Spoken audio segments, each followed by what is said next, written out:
Assalamualaikum warahmatullahi wabarakatuh. Selamat pagi, Budi. Alhamdulillah, perkenalkan saya Abdul Rohim, DGP Angkatan 11, kelas 189, kelas A, dari SDN Drenges, Kecamatan Sugiwaras, Kabupaten Bojonegoro.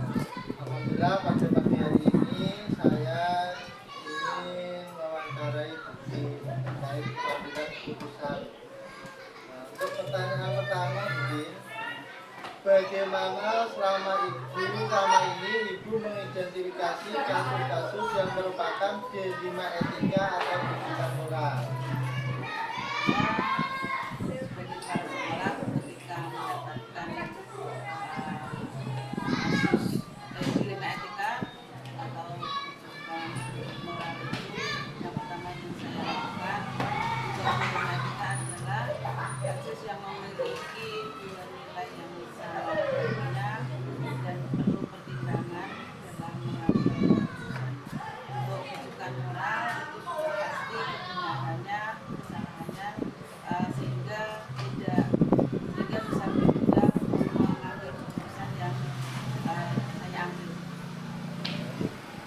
Terima kasih Udin. Untuk yang pertanyaan yang kedua, selama ini bagaimana Ibu menjalankan pengambilan keputusan di sekolah Ibu, terutama untuk kasus-kasus di mana ada kepentingan yang sama-sama benar atau sama-sama mengandung nilai kebajikan?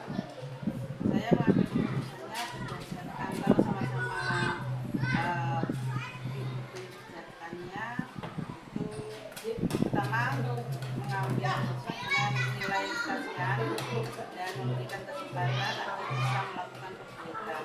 Namun bila itu tidak bisa, maka akan saya ambil lagi dengan rasa keadilan itu, Pak. Jadi yang pertama kita harus memberikan kasihan dulu ya Bu ya. Nanti kita memberi kesempatan kepada anak tersebut. Untuk yang ketiga, pertanyaan ketiga, terkait langkah-langkah atau prosedur seperti apa yang biasa Ibu lakukan selama ini? Makanya yang pertama pasti komunikasi. Kalau komunikasi itu tidak bisa dilakukan, maka akan saya lakukan teguran dan jika teguran dan surat masih belum bisa dilakukan, maka akan konsultasi dengan bapak pengawas sebagai pembina, sebagai pendamping sekolah, dan dilanjut dengan kalau tidak bisa lagi akan diajukan ke forum yang lebih tinggi yaitu LKKS ataupun sampai ke PKD. Terima kasih. Untuk selanjutnya mungkin dengan pertanyaan yang keempat, hal-hal apa saja yang selama ini Ibu anggap efektif dalam pengambilan keputusan pada kasus-kasus dilema etika? Kalau mengambil kasus dilema etika berarti kan saya melakukan langkah-langkah yaitu komunikasi, baik teguran maupun peringatan dari pihak sekolah. Jika belum efektif lagi akan saya konsultasikan dengan bapak. Selanjutnya untuk yang kelima, hal-hal apa saja yang selama ini merupakan tantangan dalam pengambilan keputusan pada kasus-kasus dilema etika? Tantangannya yaitu komunikasi tentang visi sekolah, sehingga bila komunikasi itu kurang lancar maka akan melangkah ke selanjutnya yaitu memakai nilai kasih sayang yang jika tidak berhasil lagi maka akan melangkah ke nilai kebajikan yang lain. Untuk pertanyaan selanjutnya, apakah Ibu memiliki sebuah tata kelola atau jadwal tertentu dalam sebuah penyelesaian kasus dilema etika? Apakah Ibu langsung menyelesaikan di tempat atau memiliki sebuah jadwal untuk menyelesaikannya? Bentuk atau prosedur seperti apa yang dijalankan? Kalau saya tidak memiliki jadwal khusus, tetapi jika ada masalah seperti yang panjenengan tanyakan, akan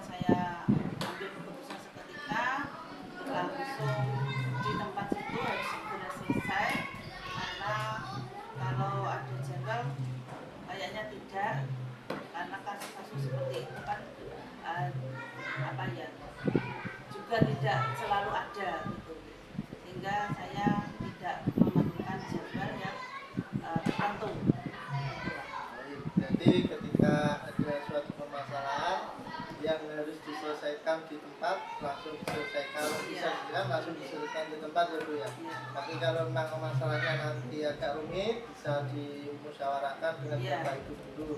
Baik, untuk pertanyaan selanjutnya, adakah seseorang atau faktor-faktor apa yang selama ini mempermudah atau membantu Ibu dalam pengambilan keputusan dalam kasus-kasus dilema etika? Saya selalu diskusi dan komunikasi dengan kepala sekolah lain melalui forum K3S, sehingga kalau ada permasalahan akan segera diselesaikan, dan juga ada dukungan dari Bapak pendamping. Selanjutnya ini yang terakhir Ibu, dari semua hal yang telah disampaikan, pembelajaran apa yang dapat Ibu petik dari pengalaman Ibu mengambil keputusan dilema etika? Kalau mengambil keputusan ya kepala sekolah harus memiliki sikap yang tegas, sehingga apapun dilema etika yang ada itu segera terselesaikan, dan juga kita bisa mempertimbangkan terlebih dulu apa itu dua nilai yang bersinggungan tadi, dan diambil tetap sesuai dengan aturan, namun tetap memiliki nilai kemanusiaan. Baik, terima kasih Bu Tin atas waktu dan kesempatannya, sehingga saya sudah mendapat pencerahan dari wawancara tadi yang Ibu sampaikan, sehingga saya sendiri juga menambah pengetahuan saya, menambah wawasan saya demi untuk pengambilan keputusan yang tepat. Sekali lagi saya ucapkan terima kasih. Sama-sama Pak. Saya akhiri, Assalamualaikum warahmatullahi wabarakatuh. Waalaikumsalam.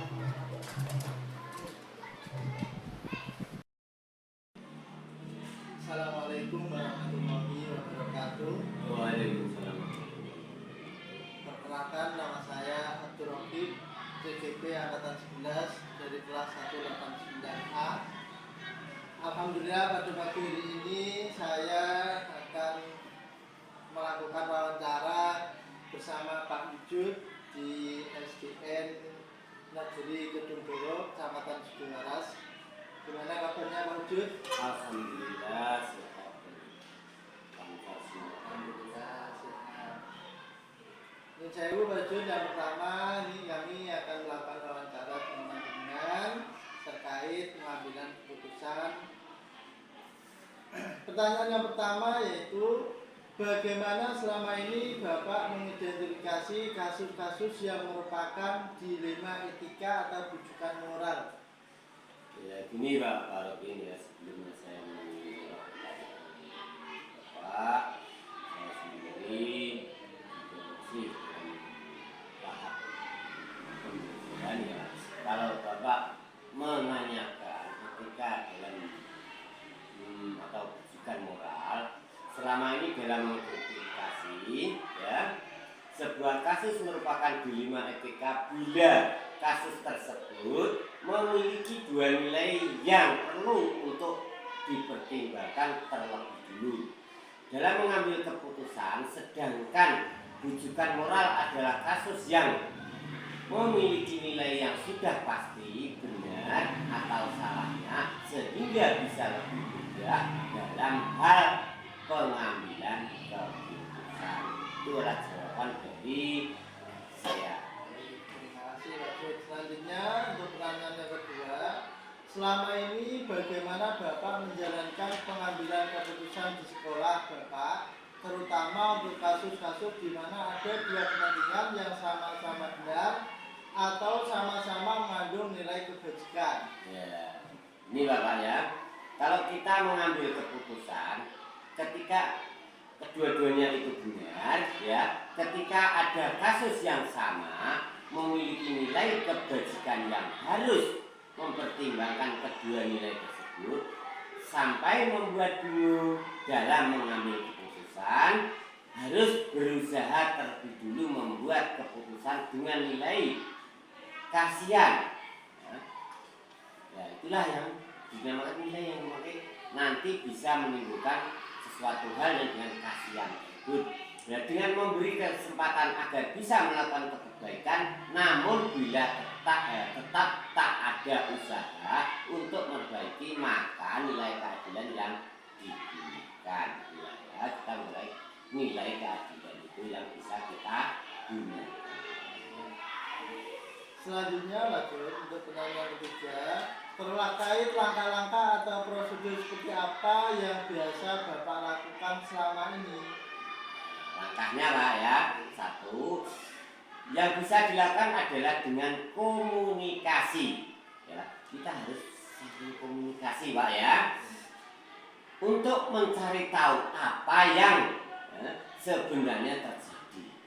Itu sebenarnya terjadi itu apa? Kita harus berkomunikasi, lalu memberikan teguran dan surat.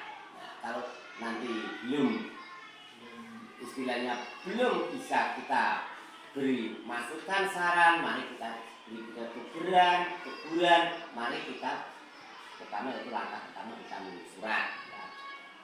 Surat panggilan internal yang dikeluarkan kepala sekolah. Jadi surat internal kepada bapak tersebut, biar itu dari kepala sekolah nanti dikasihkan kepada bapak. Ya. Bila teguran dan surat panggilan internal tetap tak diindahkan juga, maka langkah selanjutnya adalah konsultasi dengan pengawas. Ya, kita kalau seandainya surat teguran itu belum diindahkan, kita masih punya atasan, Pak ya, kita langsung ajukan kepada pengawas kalau memang tidak diindahkan. Tapi insya Allah tetap diindahkan itu sebagai prosedur yang mungkin langkah-langkah kita untuk mengantisipasi itu. Kalau pengawas belum istilah mengatasi, kita ajukan lagi ke MKKS. Kalau MSN belum mengatasi, kita lagi ke KCD. Ya.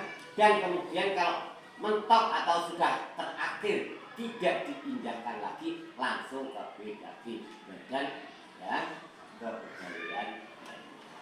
Bila tetap tak ada usaha dan nilai baik untuk memperbaiki. Itu ya jawaban yang ke pertanyaan yang kedua. Terima kasih Pak Dut. Selanjutnya untuk pertanyaan keempat, hal-hal apa saja yang selama ini Bapak anggap efektif dalam pengambilan keputusan pada kasus-kasus D5 etika? Untuk yang hal efektifnya, yaitu dalam kasus keputusan adalah dengan adanya komunikasi. Jadi saling pembicaraan, saling bertemu empat mata. Pokoknya kita itu kekeluargaan lah dulu, ya seperti itu. Nah, bila tetap tak bisa diajak komunikasi dengan baik, maka teguran yang peringatan dari dalam sekolah, kemudian konsultasi pada pihak atas bila tetap tak ada. Jadi kita kalau tidak ada komunikasi ya, kita komunikasi dulu, satu kali, dua kali, tiga kali. Kalau tidak ada, tetap kita ajukan ke. Terima kasih. Selanjutnya untuk pertanyaan kelima, hal apa saja yang selama ini merupakan tantangan dalam pengambilan keputusan pada kasus-kasus D5 etika? Tuh, tantangannya ya, kalau kamu masalah pertanyaannya kalau mengenai tantangan, yaitu karena sulitnya menjalin komunikasi. Ya, berarti kan seperti itu Bapak, sulitnya menjalin komunikasi dengan Bapak kepala sekolah, ya dah? Tuh, sehingga sudah tak lagi satu visi dengan sekolah, jadi tidak satu visi dengan sekolah. Bila nilai kasih sayang tak juga berhasil, maka harus segera ditindaklanjuti dengan nilai kebajikan lainnya, yaitu menegakkan keadilan. Kita melaksanakan keadilan seperti itu, ya namanya manusia lah. Kita tetap untuk saling komunikasi. Kalau sudah tidak ada sesuatu yang bisa kita komunikasikan, kita sebagai dituakan, kita melakukan keadilan. Selanjutnya Pak Jun untuk pertanyaan ke-6, apakah Bapak memiliki sebuah tata kelola atau jadwal tertentu dalam sebuah penyelesaian kasus di Lima Etika? Apa Bapak langsung menyelesaikan di tempat atau memiliki sebuah jadwal untuk menyelesaikannya? Bentuk atau prosedur seperti apa yang dijalankan? Oh, ya, tak ada jadwal. Memangnya seperti kasus-kasus seperti itu jangan terjadi ya Pak ya. Itu tetap tidak ada jadwal Pak. Ya, kasus seperti itu dan menyelesaikan kasus dilema seperti ini biasanya hanya tergantung pada tingkat kesulitannya dari kasus itu sendiri. Ya. Dalam pengambilan keputusan tak harus diselesaikan langsung di tempat. Ya, bisa langsung di tempat, ya, di kelas atau di mana tidak. Ya, harus bila masalahnya cukup rumit karena perlu adanya pertimbangan, namun bila kasusnya tak terlalu rumit, maka sebaiknya segera diselesaikan dengan pengambilan keputusan terbaik berdasarkan nilai-nilai kebijakan yang ada. Seperti itu, kalau ada kasus yang rumit maupun tidak rumit, itu kalau bisa juga diselesaikan di tempat, yaitu kita panggil, kita ajak musyawarah, kita ajak bicara, ya dah, biar nanti ketemu kasus tersebut, ya dah. Nanti kalau sudah diselesaikan, sudah sepakat atau sudah ya sama-sama mengertinya, semua manusia itu masih banyak kekurangannya Pak Yawi ya. Itu dan berdasarkan nilai-nilai kebajikan dan prosedur pengambilan keputusan juga berbeda-beda tergantung kasus. Jadi melihat kasusnya saja, kasusnya itu apa, itu kita ajak berbicara. Terima kasih Pak Jun untuk pertanyaan terakhir yang ketujuh. Adakah seseorang atau faktor apa yang selama ini mempermudah atau membantu Bapak dalam pengambilan keputusan dalam kasus-kasus dilema etika? Kalau hal yang mempermudah Pak ya dalam pengambilan keputusan selama ini adalah karena selalu ada diskusi antara apabila yang saya gambarkan saat kita saling komunikasi kan sama dah, komunikasi dengan diskusi kan sama ya, itu ya, itu antara bapak ya, dengan kepala sekolah, kemudian ada kasusnya upah ini, ada kasus ini, mari kita bisa sendiri kalau memang kita sendiri itu menimbulkan apa ya, warga sekolah juga mendukung dari pengawas. Selanjutnya untuk yang pertanyaan yang terakhir, dari semua hal yang telah disampaikan, pembelajaran apa yang dapat Bapak petik dari pengalaman Bapak mengambil keputusan di Lima Etika? Dari pengalaman saya Pak ya, sudah sebagai pemimpin orang yang kekuatan terutama itu ya, dalam mengambil keputusan tidak ada dua nilai yang bersinggungan ya, kita bisa mempertimbangkannya baik atau keputusan yang diambil tetap sesuai aturan namun tetap memiliki nilai kemanusiaan. Ya, semua itu kalau dikatakan orang Jawa itu tetap tahu jawabannya Pak ya, keputusan tidak semenangnya saya sebagai orang tua, saya sebagai kepala sekolah, keputusan ini harus ditindak seperti ini langsung ya, door to door tidak bisa. Kita harus apa? Mengingatkan, ya dong, saling komunikasi dan saling kita itulah yang mungkin bisa kita sampaikan kepada keputusan ini. Terima kasih Pak Jun atas waktunya, atas pengalamannya, berbagi pengalaman. Terima kasih, saya ucapkan terima kasih yang sebesar-besarnya.